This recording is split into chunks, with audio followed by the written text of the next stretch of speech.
follow. You mean because how do I get in here? You mean without nails? Yeah. I got used to it or something. Because I tried. It never feels great to play up in here and here. I mean, I'm barely coming in there enough to get it. But I play out here a lot. I love the sound better over the neck. If I had longer nails, I'd be playing over the fingerboard all the time. Okay. My necks would wear out really fast, though. I know what happens when you do that. This wood erodes out. Like in a year or two, it's just pitted like crazy. Oh boy. But sometimes it's worth it to get your touch. It's good for more instruments.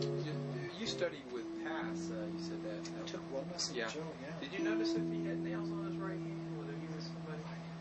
Because I saw him in a videotape, and it looked like he had just a little bit of nail, and then he went like this on his arch top, and I heard it go click, like you know, a definite positive nail sound as a tip sound. Just had a higher, you know. Some of the guys that have no nail have strong, hard calluses, so it sounds almost like a nail. And some of the guys that have nail have soft flesh, so they still get a soft tone.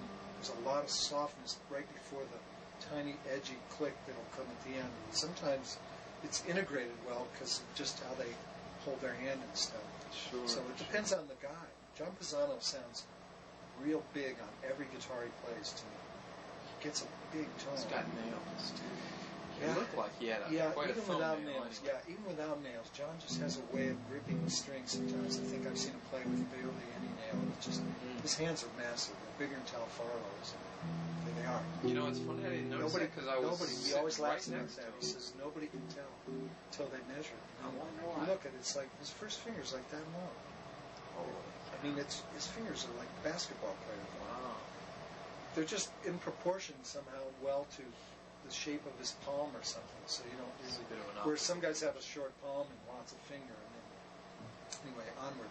Yes. So we'll take a minor sixth chord. I'll Okay. give these chords to you. Let me think what. Since they real can be so fast. many different things. They sure you know. can. So we're going to make this chord be E minor 6. Okay. Good one to do. If we were to make it, let's do that on top.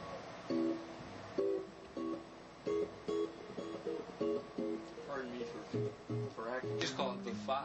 The 5. That's why there's so many guitar players that they say. So we're going to call this chord diatonic notes on the white keys of the piano. D minor 6. Okay. We're going to use the root on top. So if I say root on top for D minor 6, what's the closest way you can voice that chord from the top down? You'd have the B as your second chord. That's right. And then next? And then I don't know. the F. Yes. Right. Is the F going to be after the B? No, the A would be and then the F. That's right. I saw what you did. I cheated. So just on the staff. No, but I'm thinking on the guitar. Yes. I'm thinking of the tightest either on the voice guitar or possible. on the staff. You go 1, 6, 5, flat 3. Okay. Agreed? Yes. So okay, I think that's with the root on top, right? 5, flat 3, yes. That sounds right to me. That's Now, about as tight as you can get. If I say find all the chords in nature that are the same chord, spelling wise, that still have those 4 notes. If I left you in a room for a year, you might do it. If you had never heard of any system or anything, you might just start permutating things, and yet there might, without a system, there might be a nagging feeling like, did I really find all of them? Did I miss any spacings or possibilities of some octave displacement that it didn't occur to me or whatever, right? Okay, sure. So hopefully. I didn't have a system at first. I had a few half systems, and eventually a system developed. And I found that to save a lot of time, it's best if we eliminate a lot of junk that you don't even need to know about. Just go right to the chords themselves. And then you can ask me questions and say, well, why would that be number 2? And so on, okay? Which I probably will. So that saves a lot of time already, when you know that. So what we're going to do is say, this is crucial, we're going to fix the top note. That's going to make our life so much easier. Because if I say, closest D minor 6 with that on top. Find the next one where you'd say, well, heck, you can't have this bass note in there anymore. We used it up. This isn't in the chord, that's not in. So you want to go down to the B on the Yeah, you have to go to the B, because the D can't be doubled for now. So once you've done that, there are only two notes left, F and A. You could play them in a real crazy, but you're not really playing A inside of the B. You're playing A below B, right? Okay. A is actually below B now, so it's I not see legal. what you're saying. Even if You want to keep the D on top and the B in the lowest voice. okay, right. So this A can't get in there, even if you can hold it with two-handed guitar. Now why B in the lowest voice? Because you're inverting everything. Is that? We're looking for nature's chord. I swear to God, as highfalutin as that may sound, I don't mean it to be. No. We're just simply saying we're going to be science guys and not art guys right now. And so we're investigators. So we just do this, and then you say to me, you got the white coat on, I got the plebeian brown one on, trying to rise to the smug. Okay. And you say, Ted, can you use that bass? I say, no. I get here and I say, I think you can use that, and then you say, you're talking from the bass. See, I was thinking from the treble. That's why I got messed up. We fix the top note. It's crucial. Okay. It'll save a lot of house. Okay. Now At the end, I'll tell you why we did it I that got way. it. So it turns out that we need an A and an F. The only sensible way here is to put the F You're going to get before as the close A. as you can. Is that correct?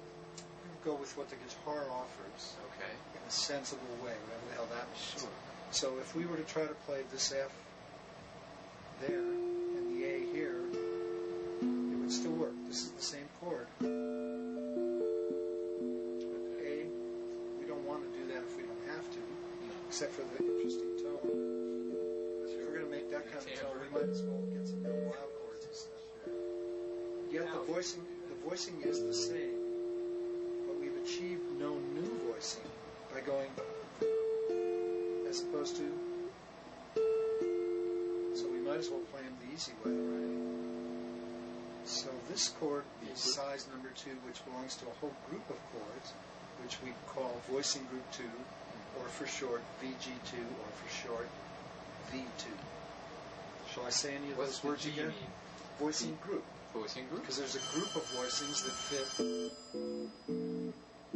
Those are D minor 6. These are D dominant 9. Those are all part of voicing group 2. And there are many hundreds of qualities.